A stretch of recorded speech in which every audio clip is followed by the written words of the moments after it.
So sure, we can talk about that also. I'm open to whatever you want to talk about. Okay.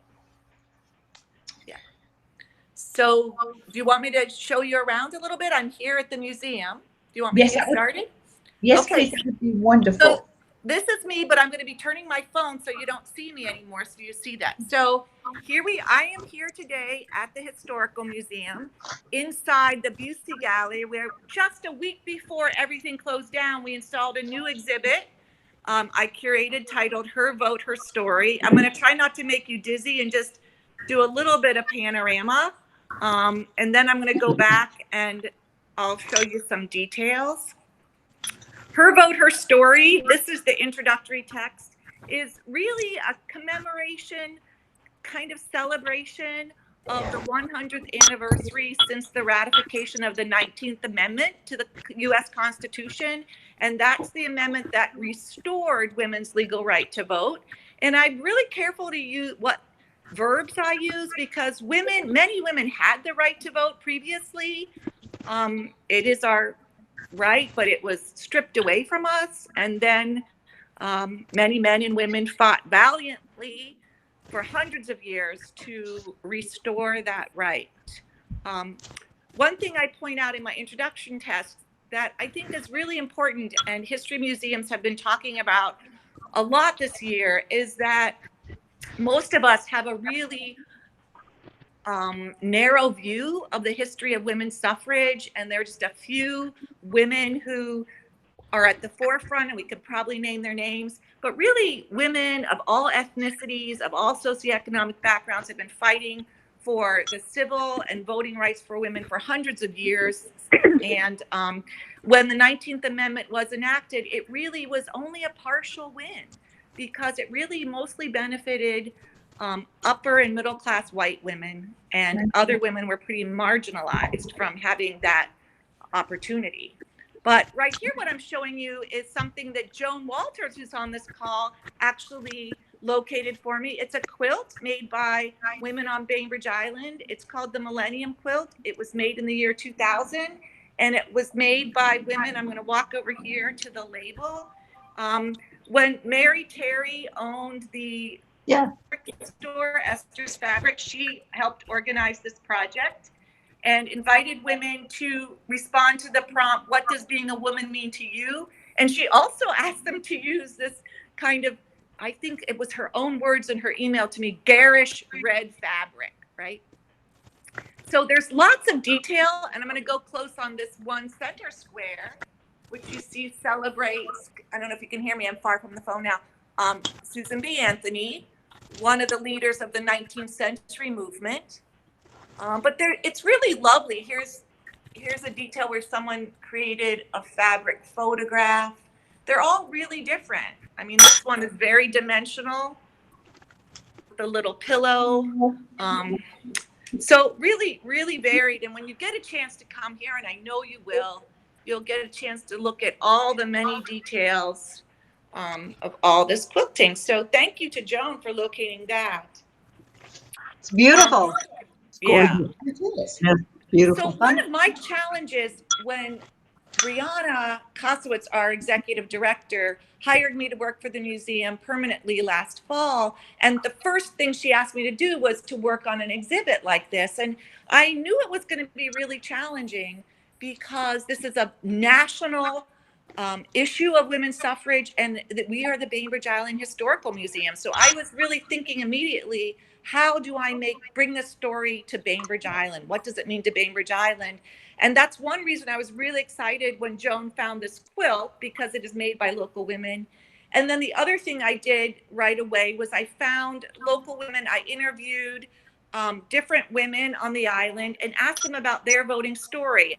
And I chose some of the excerpts of their interviews and put them on the wall here. You'll also see one of the great women I interviewed is Joan and Jing Fong, who is the educator at Yes Magazine, and Madeline Sherry, who's a high school senior, Karen Vargas, who's a cultural historian, and just a lot of different women, including our state senator, Christine Rolfes, who really shared their perspective on what voting, means to them. And what I think is really valuable about this is these women live on Bainbridge Island.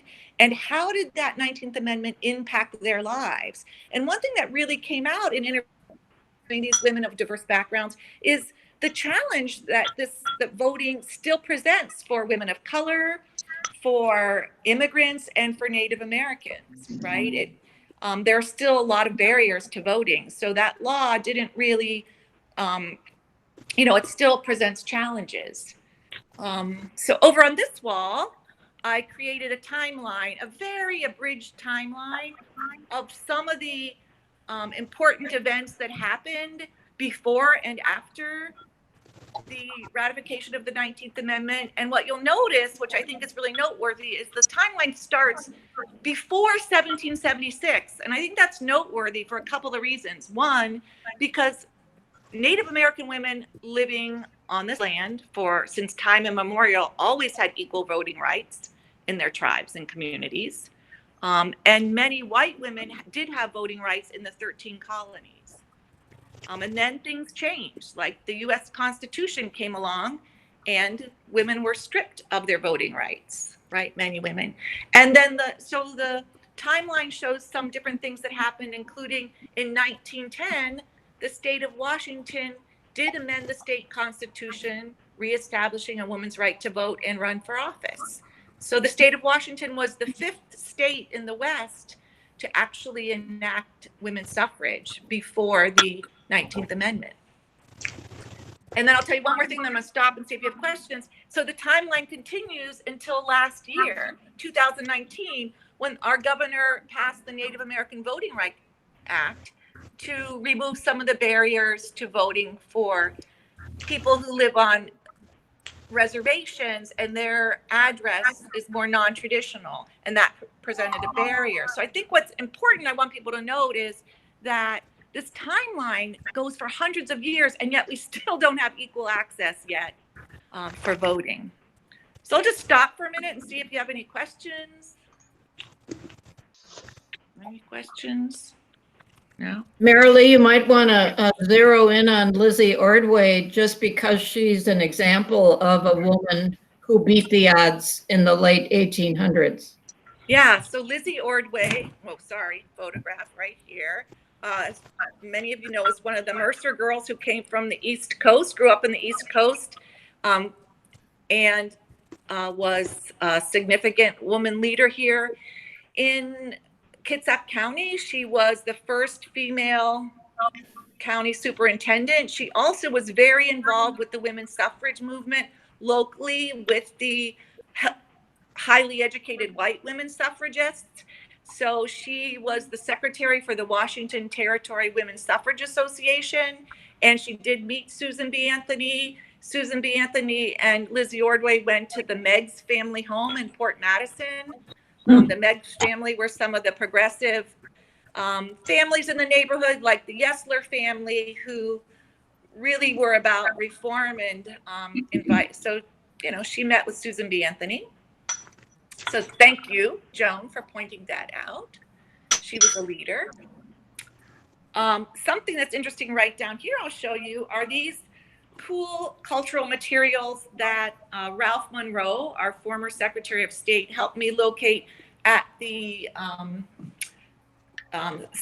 state archives. And these are from the 1940s. These are model voting booths. I'll pull back so you can see them both, that were used to actually teach poll workers and voters how to use the full-size models, right? So they could demonstrate before you went in to vote and show you, here are the levers you press, here's how you do it before you go in and make a mistake and vote for the wrong person. So those are pretty cool.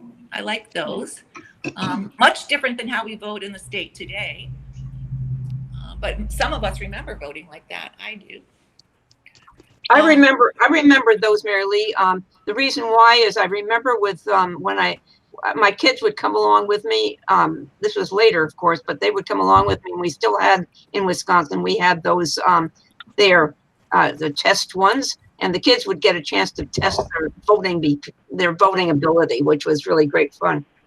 fun. Yeah, that's true. That's fun for kids. Those are really nice. Something else I'm just going to show you, which is pretty important to me. I'm going to see what happens if I turn my phone, is on the wall. Can you see that up high? I actually printed the full text of the amendment. And, you know, I didn't spend a lot of time reading that text until I was working on this exhibit. And I encourage everyone to spend time looking at it. It wasn't the text that all the suffragists hoped for. It was, again, a partial win. And if you really pay attention to it, first of all, it never uses the word woman anywhere in it. And the way it's written, it really left space for more discrimination, right? It wasn't brave and bold enough to say all women vote, period. And the way it's worded, it left the door open to discriminate. So, okay, you can't discriminate because of sex, but that doesn't mean you can't discriminate women for other reasons, right? And so that was the compromise, I think, that happened, and is still, you know, we're feeling the repercussions today from my perspective. And then something else that I think is interesting, when I interviewed Senator Christine Rolfes, she posed a lot of questions. She was thinking a lot about things while we were talking. One of the things she said to me was, you know, I think women vote more than men now, but I'm not really sure. So I said, okay, Senator, I'm going to go look it up. So I'll walk you over here, and I'm going to give away a little secret, but I did do some research, and here's the chart I created. And if you'll see, I decided to choose the last general election when we voted for president. And you'll see the difference, the population who voted in the US, in Washington, and in Kitsap County. So what do you notice on that graph? Anybody? Women are voting much more than men are. Yep, they are. And even more so in Kitsap County. Yep. So Senator Rolfes was correct that women are voting more than men. So good thing they gave us the right to vote, right? Pretty significant. But it's still a pretty low number. Yeah. Yeah, it still is a low number. And it was interesting because I moved here from Ohio 3 years ago, and I said that to the senator. I said, oh, I loved when I moved here, and the first week I went to get my driver's license and I could register to vote that day. It must be amazing. You must have such great voter turnout since you just do it in the mail. She's like, no, we don't. We do not have the best, voter turnout of the states. And she was sitting there pondering and wondering, why is that? And a lot of what we talked about, she and I, was, well, this question that I put on the wall, something that is like a characteristic of the way I curate, is to invite visitors to share their thoughts and knowledge in the exhibit. And I invite people, what motivates you to vote? And you can see just in 1 week, we had people responding. And on this side, I asked people, what prevents you from voting?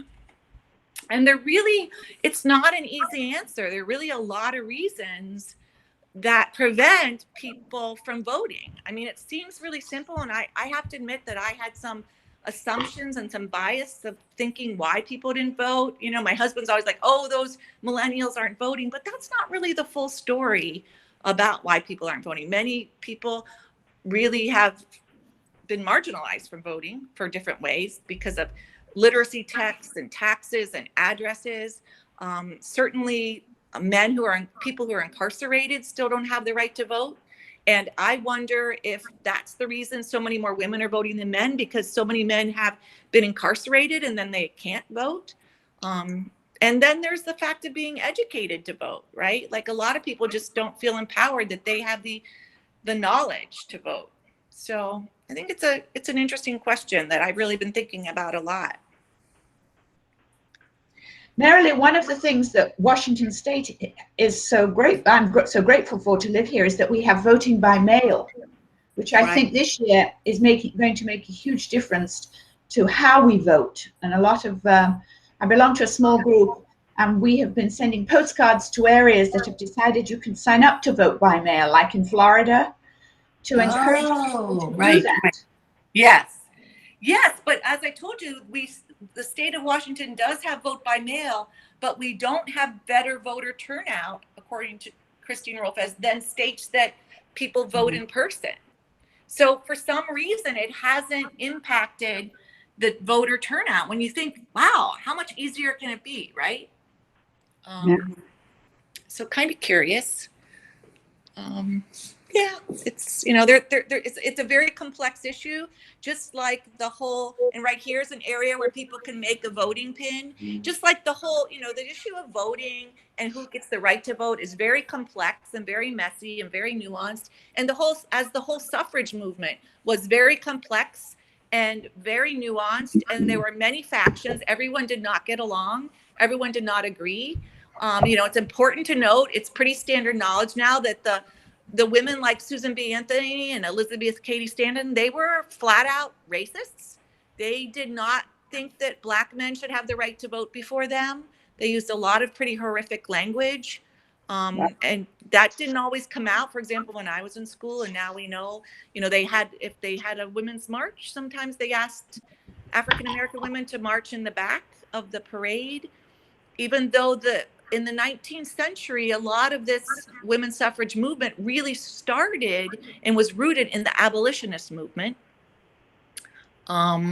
So, that's a lot to consider. And that's why a lot of history museums and leaders in history museums are really cautioning museums how we present and talk about the history of women's suffrage, and keep in mind that it was a very fraught time. And, it wasn't so straightforward. And some of our heroes are kind of, heroes, but they're imperfect. They're just human beings like the rest of us, and they reflected their culture at the time. So Merilee, Yes. is that what you're sharing now? I think it's really important. And is that embedded in the museum? A little, not as much as I would like to. It's such a small space, you can see. And I think, thank you for bringing that up. I brought that up in a few places. For example, on the intro text, which I hope people will read, I mentioned that, the ratification was significant, but mostly benefited white people. And through personal stories of some of these people I interviewed, they bring out, I chose their stories that reflected, for example, like Jing, shares how her family, who are immigrants, were allowed to vote. And so voting was a real priority. When she could vote, it was really amazing because, some of her family who were immigrants weren't allowed to vote, right? Chinese Americans had the right to be citizens until was the 1940s. So they weren't allowed to vote. Native Americans weren't given citizenship. I mean, again, that's not the right verb. And so I point that out a little bit on here, but not as much as I would have liked to. And it's hard to put all of this information in. I changed this timeline. I'm putting up a new timeline because I did feel conflicted that I didn't have some things in there. For example,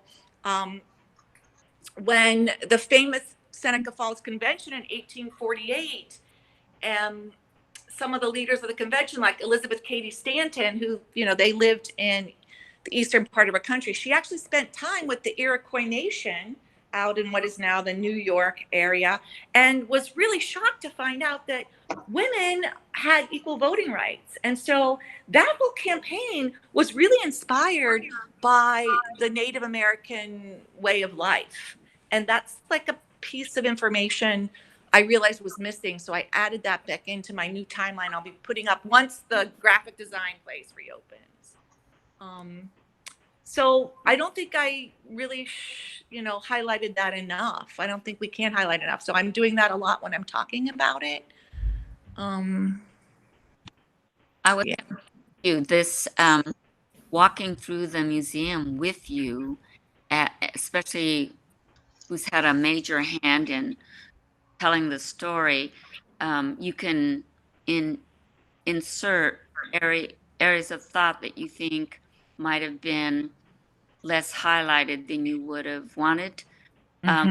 Will there be other docents who will also get that kind of opportunity to learn and share things like that, which I think are really critical? Yeah. So right the day after we opened, back to back, I had two docent workshops, as I call it, where I invited them into the space, and a number of people came, including Joan, and I shared information with them. It is interesting, and I think I stressed some of them out, that a lot of the information I shared was not written on the text in the space. There are a lot of complicated reasons for it. I'm not using an excuse. So yes, so many of our docents have learned about it, and I've given them more materials, and so certainly they are really important as the human beings that are here talking with visitors in the space. And I may, there's some flexibility of me changing some other areas to highlight that a little more. Yeah. One of the challenges for me as a curator, and I've said to Brianna, this has probably been my most stressful exhibit. I've done exhibits in spaces as big as this entire museum, so it's not the size, it's that we don't have enough material to support this story, and that's why I was stressed out about it. As a museum person, I really think what's important about a museum exhibit, it's not to just be a book on the wall, lots of words on the wall, right? Otherwise it's a book. Why have an exhibit? And here in Bainbridge Island, I haven't found materials to support this story, such as the quilts, such as those voting stations, right? That's the kind of thing we know people come to museums to see, these authentic materials. And it made it more challenging for me to try to tell the story with just a lot of words on the wall. Otherwise, just have a book. The ideal curator is not just writing a book and putting it on the wall. And it's a little bit of what this wall is. So that's not my favorite way to do it. Merilee, you might show them the buttons. Oh yeah, I'm straight. I walked over here to do this. So because they're women that ran for office and did important things in the state. Right. And so I'm going to come back to this interview I had with Senator Christine Rolfes, who really challenged thinking a lot. Something else she said to me is, I put her quote over here, is she pointed out to me that having the right to vote, she says here, I don't subscribe to the idea that women vote for women, but I do believe that in order to run for office, you must have been a voter. You have to start with the idea that women should vote in order to get more women to run for office. And so that gave me, I never thought of that before, really, like how voting is a stepping stone to running for office. And of course it was for her. And so I just gathered up a few campaign pins of women here. They were all of these were on loan from different people, or the Kitsap County Historical Museum, of some women from locally or nationally, and then these signs from Maxine Johnson, Betty Sheldon. And again, we didn't have any of these in our collection.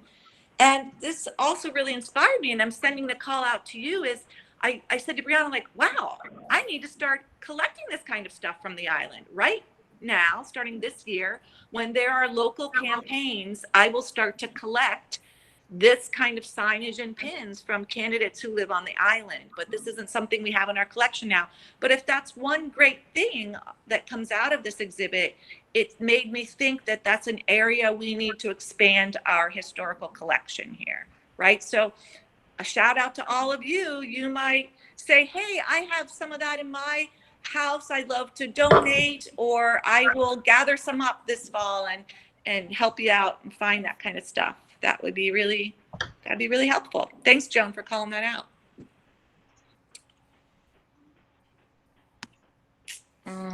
Yeah, so let's see, what else was I going to show you? Over here, if you're interested in more information, again, someone else, I didn't see who that was commenting, question.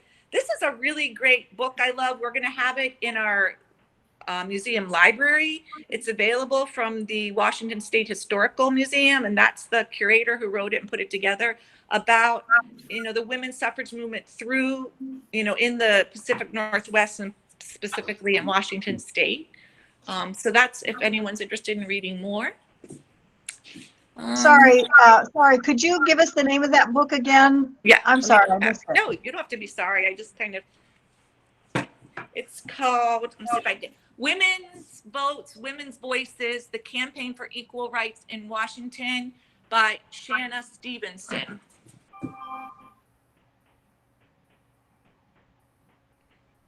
And if you where you can actually get it is just to go to the Washington State Historical Society website. And they Great. do. Thank you. Oh, you're welcome. You're welcome. I endorse that. I've told people I really caution everyone from reading books about the suffrage movement that go back more than 7 or 8 years because they often aren't giving the full story. There are a few, but they don't always give the most robust and diverse story about a lot of things, which, you know, white supremacy was a big part of the movement. And a lot of the leaders used the white supremacy and the whole racial bias as an excuse not to include a lot of African American women. Something we talked about in our docent workshops is the strong relationship between the prohibition and the temperance movement and the women's suffrage movement. They're very closely aligned. It caused a lot of rift among the supporters of the suffrage movement. Many women, like Susan B. Anthony, didn't want to talk about temperance and prohibition and kind of cozy that up with women's suffrage. She felt like, let's just get the right to vote and then we can vote in prohibition.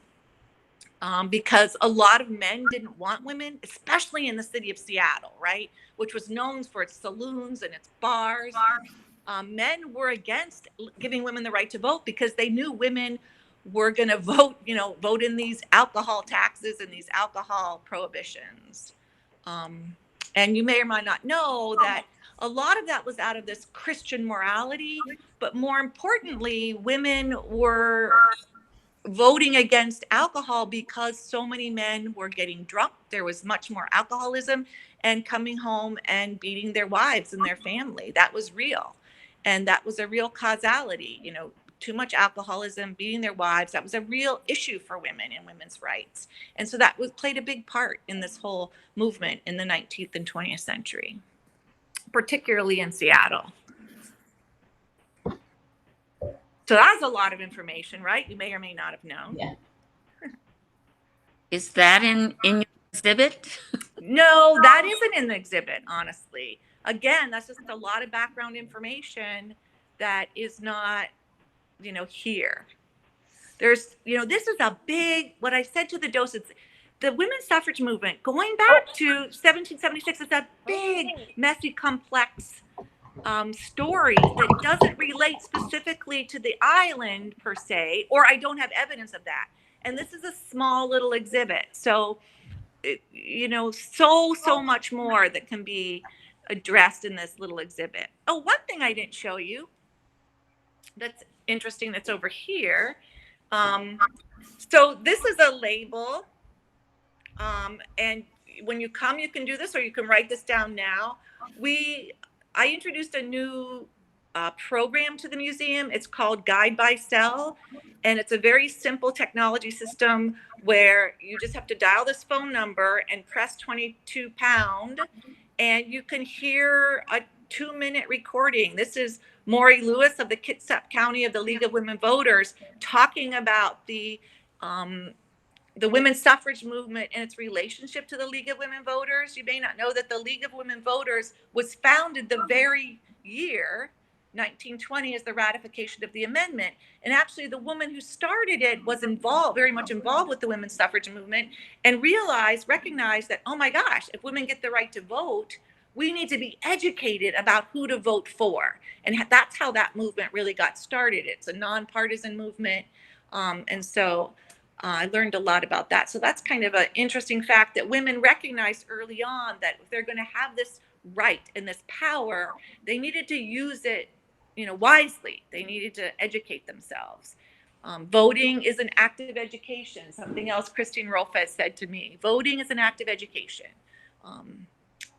Educating yourselves. Yeah. Something over here on the timeline I didn't point out, which I'll show you, is that, you know, the famous Alaska Yukon Pacific Exposition or World's Fair in Seattle in 1909. During the whole time, there was a booth with local suffragists and passing out things. For example, just passing out a lot of information, distributing information.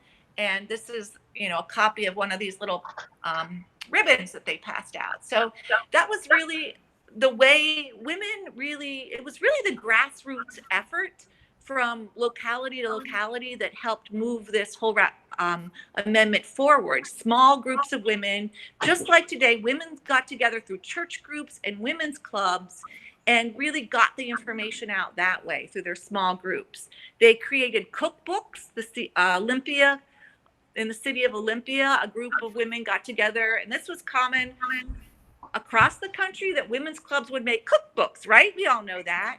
But they made these kind of suffragist cookbooks because sometimes, the suffragists, and by the way, in the United States, they're called suffragists with the ISTS at the end. You've probably heard the word suffragette, ETTE at the end. That's the British women, and it was a very derogatory term. And so American women did not use that term. That's a British term. And so many of them are really criticized, right? Maybe they were, they were independent women like Lizzie Ordway. Often maybe they were married, maybe not.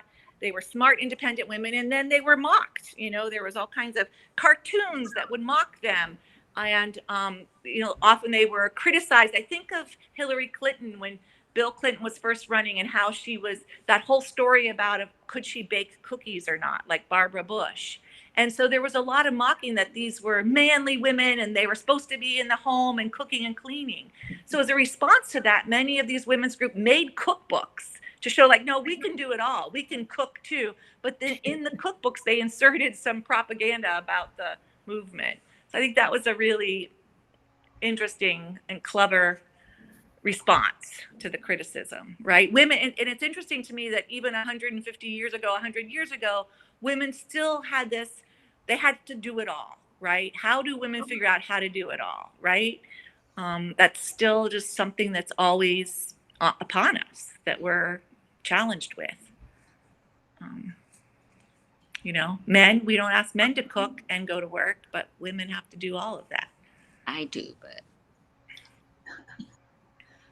any other thoughts or questions?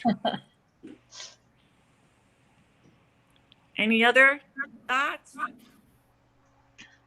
how long is your exhibit going to be up? And I can't wait to go and look at these things close up.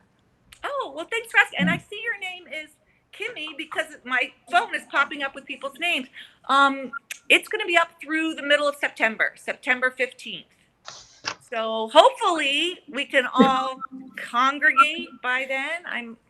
I'm hoping, and I look forward to welcoming everyone, to see it in person. So I'd also, Merilee,